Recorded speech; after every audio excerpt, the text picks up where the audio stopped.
Pemirsa, perdagangan saham di Bursa Efek telah dibuka. Kita akan mencermati kinerja perdagangan saham hari ini.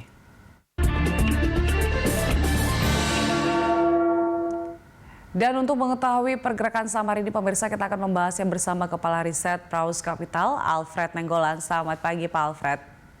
Selamat pagi. Iya, Pak Alfred, indeks kita dibuka menghijau pada pagi hari ini. Apakah ini akan menggambarkan pergerakan indeks kita sepanjang hari ini atau seperti apa menurut Anda? Ya, kalau kita lihat sentimen positifnya memang datang dari hasil pergerakan bursa global ya, khususnya Amerika. Jadi memang penguatannya relatif cukup bagus sebenarnya hari ini. Artinya kita melihat bahwa 1-2 hari ini akan menentukan apakah IHSG kita akan melanjutkan tren kenaikannya meskipun di akhir pekan kemarin sempat terkoreksi. Tapi kita melihat bahwa koreksi pekan kemarin lebih kepada technical correction. Jadi hari ini 1-2 hari ini akan menentukan nih apakah IHSG kita akan kembali lagi mendekati level psikologinya di 6.400 yang akan berlanjut untuk menembus level resistennya di 6.500. Jadi so far kalau kita lihat sentimennya masih positif, secara pola juga kita lihat IHSG masih dalam tren bullish ya untuk jangka pendek dan juga jangka menengah. Jadi hari ini kemungkinan IHSG akan ditutup bisa ditutup positif karena sentimennya cukup kuat dari sisi data cadangan devisa kita. Kita juga melihat bahwa hasil pergerakan bursa global juga relatif cukup baik dengan penurunan yield treasury. Yang ketiga adalah membaiknya kembali harga komoditi atau reboundnya kembali harga komoditi. Oke, artinya memang dominasi sentimen positif. Bagaimana dengan prediksi untuk inflasi Maret nanti, yaitu sebesar 0,09%? Apakah ini sesuai dengan ekspektasi pasar, Pak Alfred?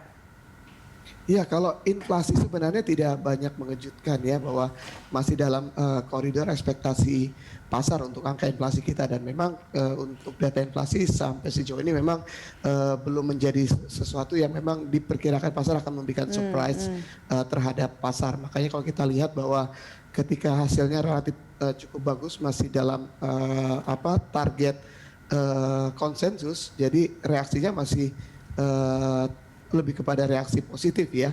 Jadi tidak menjadi sesuatu yang menjadi concern besar pasar.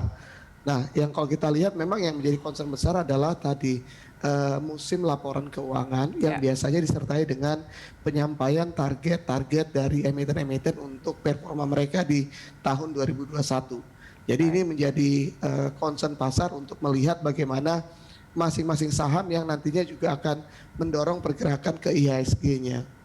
Oke, Anda juga sempat mengatakan tadi bahwa kenaikan harga komoditi menguntungkan indeks kita, itu sebenarnya apa penyebabnya, Pak Alfred?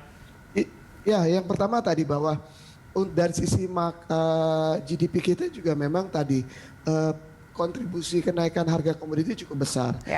Kalau bicara masalah emiten-emiten kita juga bisa dibilang kontribusi emiten-emiten yang berbasis komoditi juga cukup signifikan. Apalagi emiten-emiten berbasis komoditi adalah emiten-emiten yang memang banyak disenangi oleh investor kita. Sehingga ketika ada sentimen bagus dari harga komoditi, likuiditas untuk emiten-emiten ini naik cukup signifikan dan ini berkontribusi terhadap IHSG.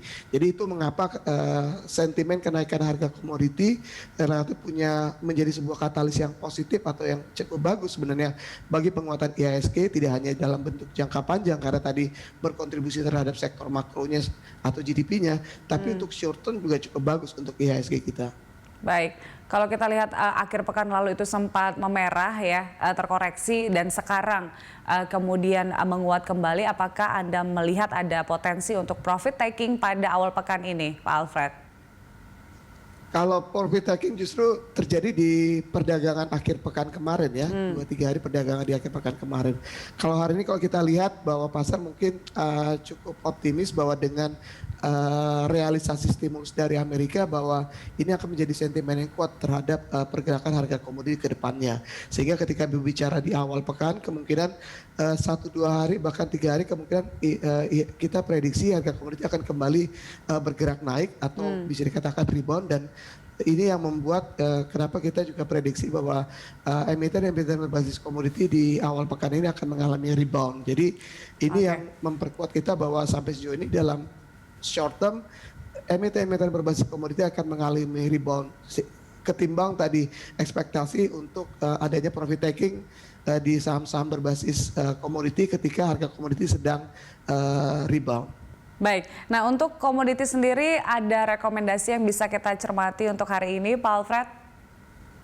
Ya, kalau untuk komoditi kita lihat komoditi berbasis coal dan juga oil ya, yang relatif menurut kita cukup kuat ketimbang komoditi logam yang juga memang awal pekan ini juga mengalami rebound. Tapi kita lebih melihat coal sama oil. Jadi kalau di situ ada saham-saham besar seperti misalnya PTBA, Adaro di emiten coal, sementara di sektor oil itu ada Medco dan juga Elsa yang menurut kita juga cukup bagus karena kita meyakini bahwa result mereka di Q1 juga akan cukup bagus juga jika melihat basis harga komoditi di sepanjang kuartal pertama 2021. Baik, untuk saham lainnya kita lihat untuk value pada pagi hari ini didominasi oleh AMTM. Apakah bisa kita koleksi juga untuk hari ini? Ya, AMTM sebenarnya punya prospek yang cukup bagus ya, apalagi dengan rencana baterai listrik ya dari pemerintah.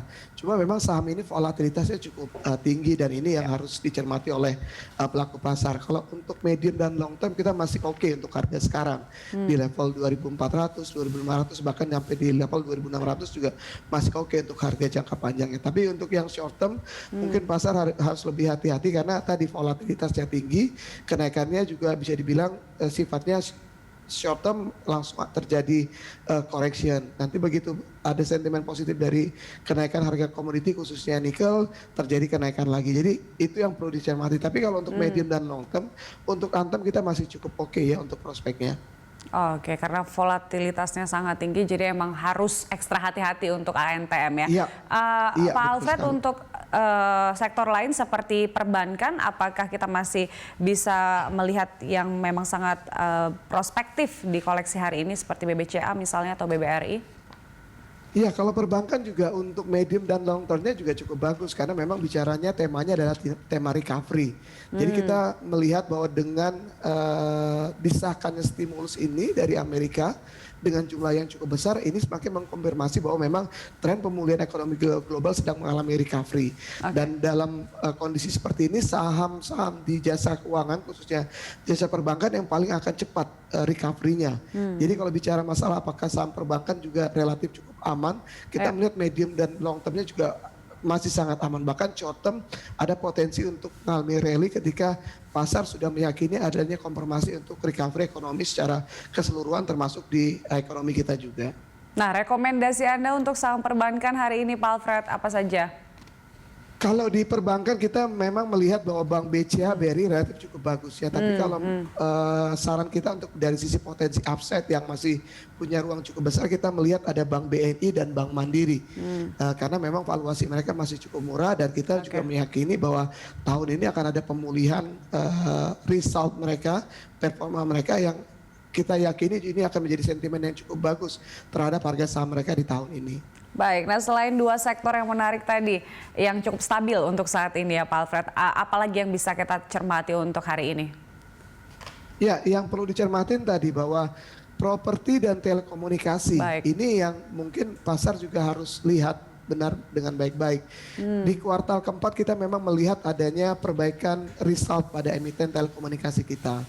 Jadi kemungkinan di 2021 juga ekspektasi kita masih sangat positif sekali terhadap realisasi dari pertumbuhan yang lebih baik lagi di 2021. Jadi mungkin emiten telekomunikasi juga patut dicermati. Di situ ada Telkom. Kalau pasar pengen yang lebih ada yang second liner dan third liner, di situ ada Friend yang menurut kita juga punya potensi yang cukup bagus melihat performa mereka di kuartal keempat. Properti juga sebenarnya perlu juga diperhatikan ketika dalam momen recovery ini, apalagi sejumlah stimulus sudah mendukung mereka, sejumlah relaksasi sudah mendukung mereka. Kalau bicara masalah recovery kan ini semakin jelas, sehingga ketika benar terjadi recovery, jadi saham-saham berbasis yang properti mungkin akan juga ikut mengalami kenaikan yang cukup bagus sebenarnya. Apalagi koreksi saham properti sudah cukup dalam beberapa tahun terakhir dan kita mulai melihat adanya indikasi perbaikan performa result mereka di 2020 dan sepertinya di kuartal 1 juga akan berlanjut. Baik, nah itu dia rekomendasi untuk hari ini. Pak Alfred, terima kasih untuk informasinya dan waktunya telah bergabung bersama kami pada pagi hari ini. Pemirsa, Kepala Riset Praus Capital, Alfred Nainggolan.